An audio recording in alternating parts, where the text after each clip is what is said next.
Hello, everyone. Today I wanted to talk about sleepless night for children. Often young children, they wake up at night and they sneak into their parents' bedroom. It did happen to me. And as a teacher, many children, they let me know that actually they go and sleep with mommy and daddy. Now, in many culture, this is not a problem because it's called co-sleeping. And in many cultures around the world, they do sleep with their children until a certain age.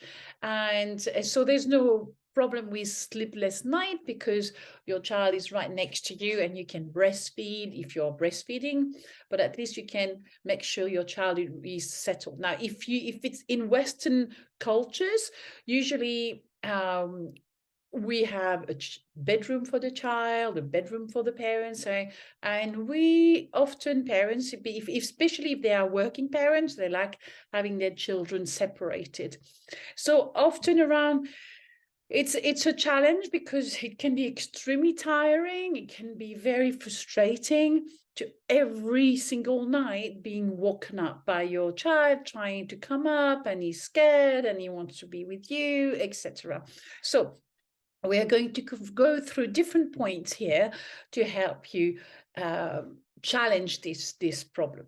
So the first one is make sure the child's bedroom is very pleasant. It needs to be associated with positive feeling, and it needs to have your scent as well. So plane the room, make sure it's not so vivid, there's no so bright colors. Make sure that the room itself, it's a room that makes you feel relaxed as well.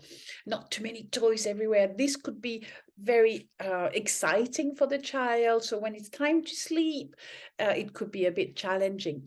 So also spend time in the bedroom with your child or your family in that bedroom and play with the child, read books in the bedroom. Make sure this room is being used during the day. So the child can really associate this room as a positive place and not a place where he's been sent to the bedroom or whatever. So this is something good. And also the scent, I mentioned it just now, but your scent in the room will make the child feel reassured. So if he wakes up in the night, for example, you could put a little light on, very dim light, to reassure your child.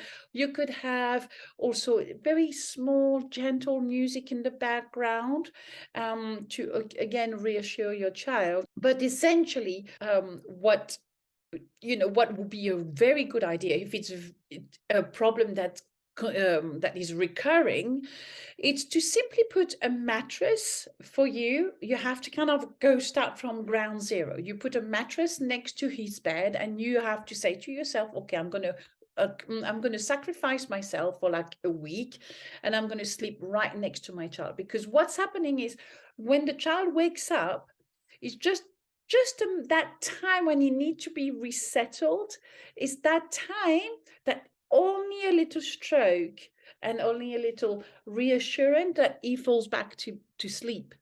And so if he feels that you're right there at that particular moment, he will fall back to sleep very quickly. So if you stay with the child like a week and consistently reassure your child, and so then after a week or a few days or even more, if you feel it's necessary, then you move back into your bedroom. And when you move back into your bedroom and you go and your child goes back and comes to you, then you can ask your child, okay, do you need a little bit of water? Make sure the nappy is not full, because maybe that's also something that he might need help with. And if he's all okay, then you bring him back to his bed and you bring him back to his bed. Be very consistent, very gentle, very secure, very loving, and gradually, normally your child will feel more and more confident to sleep on his own in his bedroom. Otherwise, obviously, you need to seek some a specialist in sleep, and that will also be another solution if you it's very persistent. And so, thank you very much. The video, you can press like, and if you check my other videos, you can follow me. Thank you. Bye bye. Bye bye.